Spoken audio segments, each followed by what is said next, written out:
시청자 여러분 안녕하십니까? 채널 K 뉴스입니다. 브루클린에서 경찰이 총기를 들고 있는 것으로 오인해 흑인 남성에게 총격을 가해 사망하는 사건이 발생했습니다. 지한샘 기자가 전해드립니다.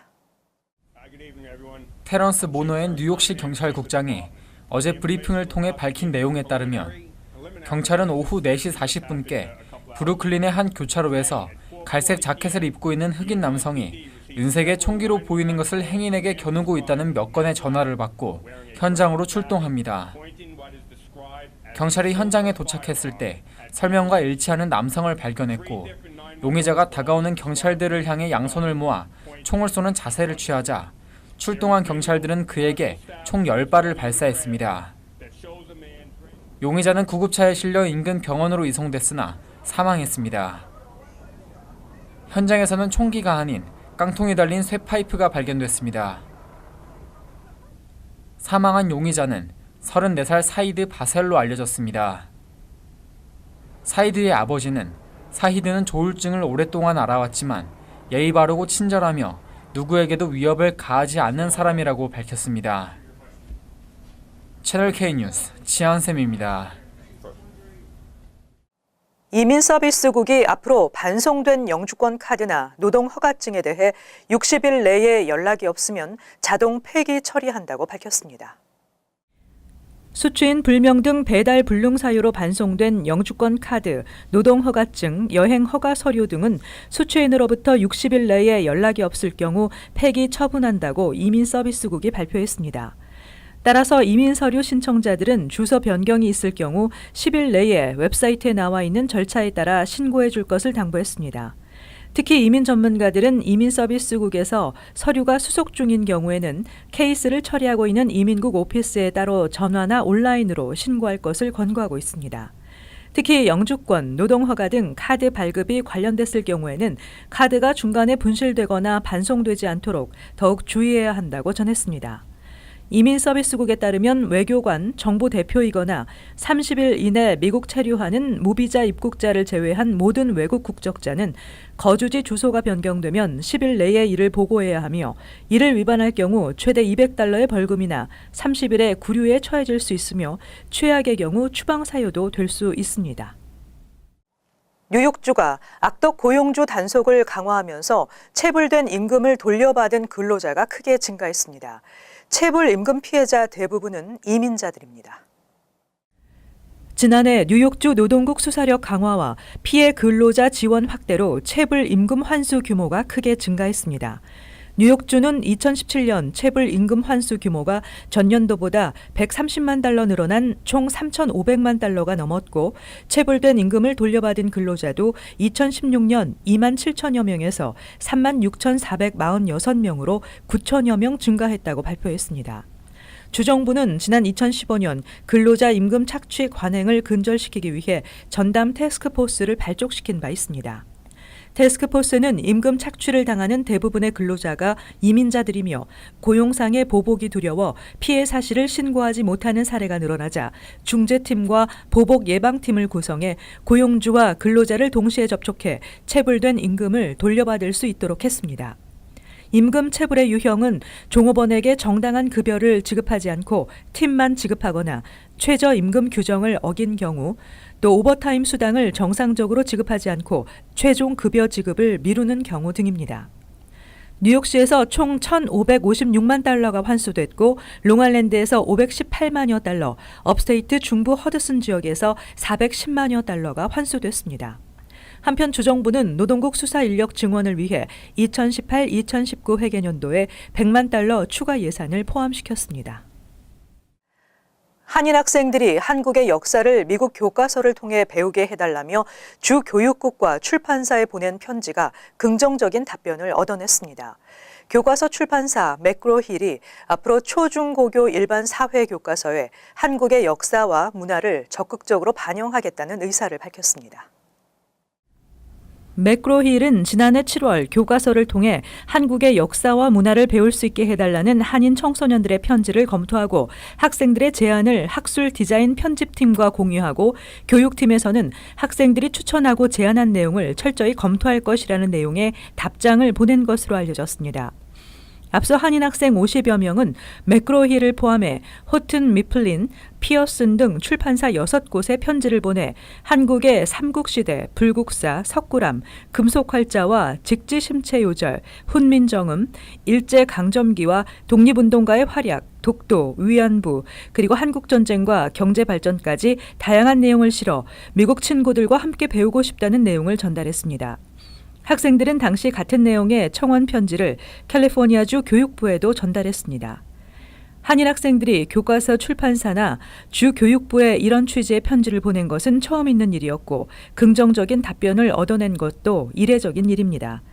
지난해 한인 학생들은 한국의 역사 문화를 알리기 위한 자원봉사 교사들로 구성된 단체인 에코 코리아가 진행한 캠프 참가를 계기로 출판사에 편지를 보냈습니다.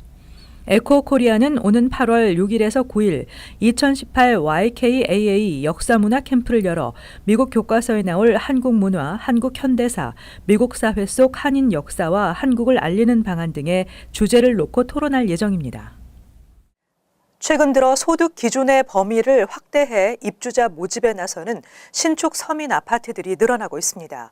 서민 아파트의 입주 자격은 영주권자 이상으로 뉴욕시 거주자의 하나입니다. 대부분의 서민 아파트에 지원 가능한 소득 기준은 1인 가구 기준 약 3만 $1,000 이상 4만 달러 이하, 2인 가구 기준 약 3만 $3,000 이상 4만 $6,000 이하였으나 최근에는 소득 기준의 범위를 확대해 입주자 모집에 나서고 있습니다. 맨하탄 이스트 할렘의 아카시아 가든은 124가구를 모집하며 지원 가능한 연소득 기준을 1인 가구 기준 3만 $69에서 6만 $6,800, 2인 가구 기준 3만 $2,195에서 7만 $6,400로 확대 책정했습니다. 1인에서 6인 가구까지 지원이 가능합니다. 브롱스의 오린빌 웹스터 커먼스 D 아파트는 122가구를 모집하며 1인 가구 19,680달러에서 66,800달러, 2인 가구는 21,086달러에서 84,040달러로 지원 가능한 연소득 기준을 책정했습니다. 1인에서 6인 가구까지 지원이 가능합니다. 브루클린 클린턴 빌스의 555 웨버리 애비뉴 아파트는 38가구를 모집하고 있습니다.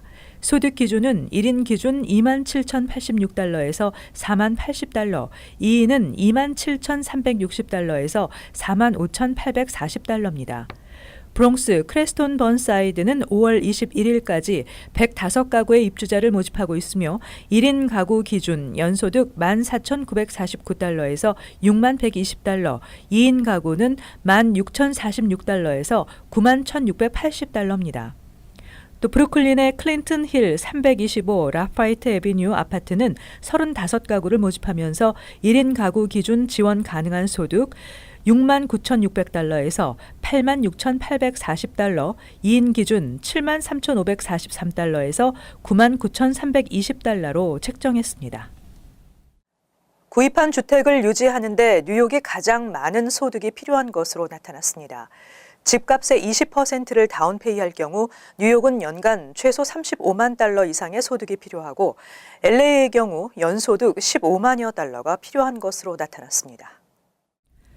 주택 투자업체인 유니슨이 발표한 2018 주택 구입 여력 보고서에 따르면 중간 가격대의 주택을 구입하는 데 가장 많은 소득이 필요한 도시는 뉴욕으로 나타났습니다.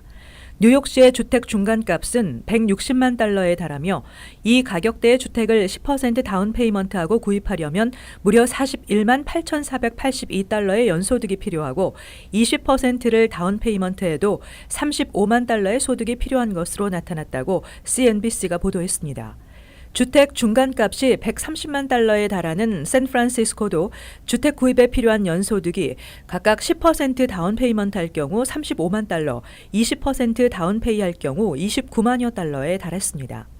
LA는 이들 도시와 비교할 때 필요한 소득 기준이 낮은 편이지만 중간 주택값을 $71만 $4,935로 계산해서 10%를 다운할 경우 $19만 달러, 20% 다운페이 할 경우 거의 $16만 달러가 필요한 것으로 조사됐습니다. 시애틀도 주택 구입을 위해서 LA와 비슷한 소득이 필요했지만 포틀랜드, 덴버, 애틀란타 등은 필요한 연소득이 $10만 달러 이하로 나타났습니다. 무보험자들의 건강보험 가입을 위한 Get Covered NYC 캠페인이 전개됩니다. 이 캠페인은 뉴욕 시민들의 합리적인 의료보험 가입을 돕기 위해 1:1 상담을 실시합니다. 뉴욕시 보건국에 따르면 무보험자를 대상으로 1:1 상담을 벌이는 Get Covered NYC 캠페인이 퀸즈 플러싱과 프레시 메도우, 써니사이드 등과 맨하탄과 브롱스, 브루클린, 스태튼 아일랜드 등에서 진행됩니다.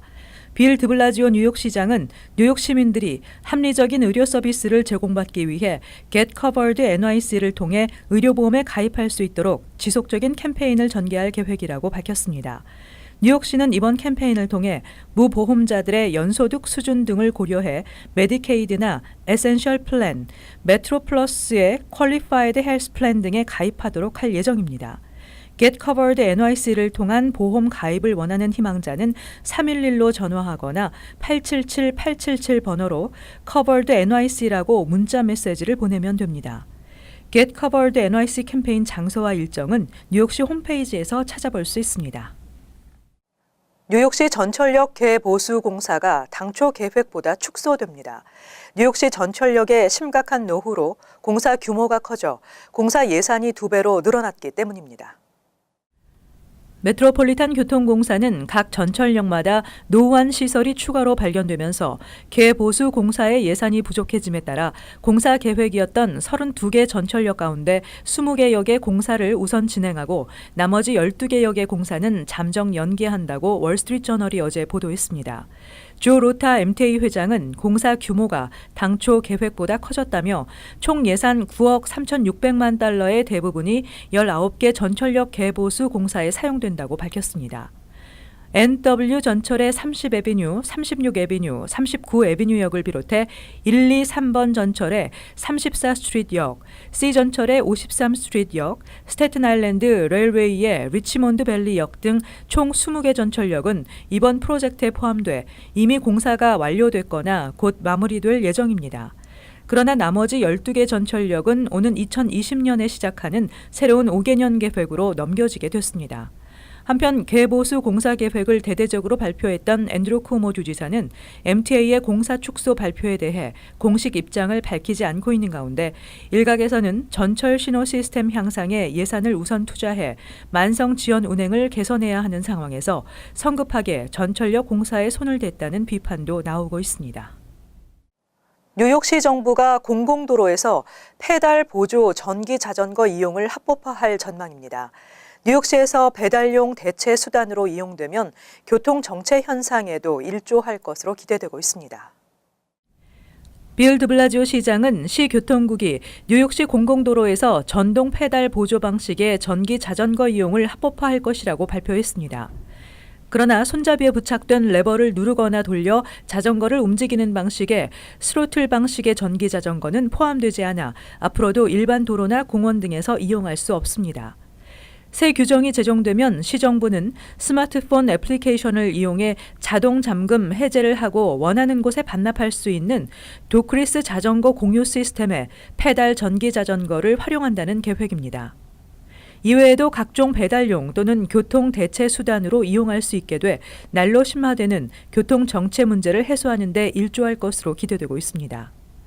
전기 자전거는 오래전부터 안전 문제로 논란의 대상이 되어왔습니다. 여기에 시정부가 지난해 배달용 전기 자전거 사용에 대한 단속을 강화하고 업주까지도 처벌하겠다는 방침을 밝히면서 현행 규정에 대한 논란은 더 커졌습니다. 이런 상황에서 전기 자전거 이용자들은 페달 전기 자전거 합법화 추진과 관련해 안전성과 친환경성, 저렴한 유지 비용뿐만 아니라 신체가 불편한 사람도 이용 가능하며 배달원에게 적절한 이동 수단이 되고 있고 이들의 생계 유지에도 큰 도움이 될 것이라며 환영하고 있습니다. 이어서 LA 지역 한인사회 소식입니다. 여름 방학 동안 한인 학생들이 기업에서 실전 경험도 쌓을 수 있는 인턴십 프로그램이 운영됩니다. 학생들에게는 취업의 기회로 또 기업들에게는 필요한 인재를 채용할 수 있는 기회가 주어진다고 하는데요. 홍지은 기자가 전해드립니다. LA에서 한인 취업 준비생들을 위한 인턴십 프로그램이 시작됩니다. 한국상사지사협의회 키타가 주최하는 이번 프로그램은 한인 학생들이 여름방학 동안 한국 기업에서 회사 생활을 하고 실무 경험을 쌓을 수 있는 기회입니다. 캠퍼스에서 공부만 하던 분들이 밖에 나와서 세계를 경험하면서 그거 느끼고 또 거기서 배우는 것 자체가 학교에서 배우는 것 이상으로 중요하기 때문에 나중에 취업 그리고 그거에 대한 페이로서 보상도 있지만 그 일 자체로서 배움으로 인해서 그게 나중에 그분들의 인생에서 엄청난 큰 도움이 될 수 있다고. 인턴십은 여름방학 기간 동안 8주, 주 3일, 하루 6시간 근무를 원칙으로 유급으로 진행되며 장학생으로 선발된 우수 인턴에게는 장학금 혜택도 제공됩니다. 올해로 3회째를 맞는 프로그램은 한인 학생들뿐만 아니라 기업 입장에서도 필요한 인재를 채용할 수 있는 좋은 기회라는 평가를 받고 있습니다. 일반적인 그런 면접 과정은 뭐 짧게 그냥 이렇게 볼 수 있지만 저희가 같이 시간을 그래도 2-3달 같이 보내다 보면 서로 인성도 알게 되고 관심 분야도 알게 되고 이 학생이 어느 쪽에 좀 더 관심을 가질 수 있는지 잘 맞는지 이런 포지션을 또 고를 수 있겠죠. 좋은 기회인 것 같아요. 특히 많은 기업들이 인턴십 프로그램 이후 정직원 채용에 대한 가능성을 열어두고 있다며 한인 학생들의 적극적인 참여를 당부했습니다. 한편 참가를 원하는 학생들은 오는 9일부터 키타 홈페이지에서 채용 기업과 업무를 확인한 뒤 게시된 배너를 통해 인턴 프로그램에 지원할 수 있습니다. LA 한인타운 한복판에 첫 대형 유통업체 타겟이 오픈하면서 인근 지역 상권이 활성화될 것으로 보입니다. 유가와 버질 애비뉴에 위치한 타겟은 LAPD 등 주류 관계자들을 초청해 소프트 오픈 기념 행사를 개최하고 한인타운 지역 주민들의 고용 효과와 쇼핑의 편의성을 마련해 지역 경제의 기여도를 높일 계획이라고 전했습니다. 특히 이번 매장은 지난해 10월 완공된 대형 주상복합 단지 건물 1층에 들어서는 만큼 주민들의 편리성은 물론 인근 지역의 유동 인구 확보가 용이할 것으로 예상된다며 한인타운 활성화에 큰 도움이 될 것으로 기대했습니다. Throughout, and I think just in general, it'll do great for Koreatown. I think it's definitely putting Koreatown on the map, and it's one of the densest communities within all of Los Angeles, so I think it definitely deserves a target in this area. 집 앞에 가까워서 너무 좋죠. 동네가 우선은 타겟 있는 동네니까 되게 커뮤니티가 더 좋아지고 우선은 가까우니까 멀리까지 원래는 라브레아 있는 데로 갔었거든요. 근데 이제 집 앞에 바로 생기니까 걸어왔어요. 지금 걸어와서 너무 좋아요. 이어 관계자들은 타겟 매장은 현재 한국어와 영어 이중 언어를 구사할 수 있는 한인 직원을 채용하고 있다며 한인들의 적극적인 관심을 당부했습니다. 한편 타겟 매장은 오는 8일 그랜드 오픈할 예정입니다. 이어서 간추린 소식입니다. 질병통제예방센터가 슈퍼박테리아인 카바페넴 내성 장내 세균이 미 전역에서 빠르게 확산되고 있다고 경고했습니다. 카바페넴은 항생제인 세팔로스포린이나 베타로팜제 등의 내성을 지닌 박테리아를 없애기 위해 개발된 업그레이드 항생제입니다. 뉴욕시의 경우 환자 1000명당 감염이 2.6명으로 가장 높았습니다. 어제 오전 맨하탄 포트 어토리티 터미널에서 수상한 물체가 발견돼 출입구가 폐쇄되고 승객들이 긴급 대피하는 소동이 벌어졌습니다.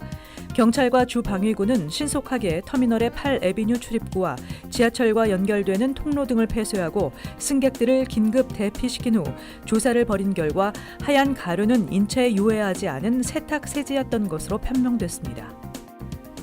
뉴욕시 학부모들이 특목고 입학생의 인종 다양성을 촉진하는 정책을 요구하는 대규모 시위를 벌였습니다.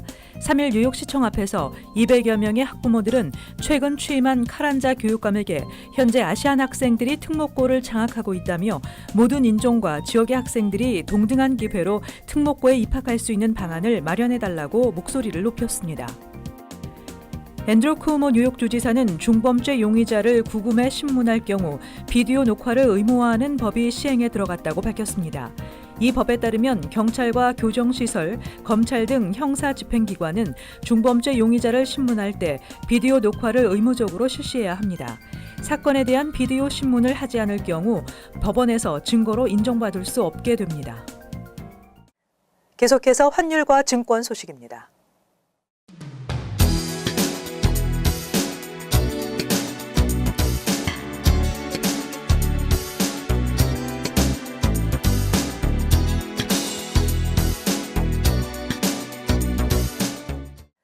끝으로 날씨 전해드립니다. 금요일은 곳에 따라 오전에 눈과 비가 예상되고 밤 기온이 많이 떨어지겠습니다. 낮 최고 기온은 54도, 섭씨 영상 12도, 밤 최저 기온은 36도, 섭씨 영상 2도 예상됩니다. 토요일도 눈과 비가 내리고 밤 기온 많이 떨어져 춥겠습니다. 일요일 대체로 맑겠습니다. 이상으로 채널K 뉴스를 마칩니다. 시청해주신 여러분 고맙습니다.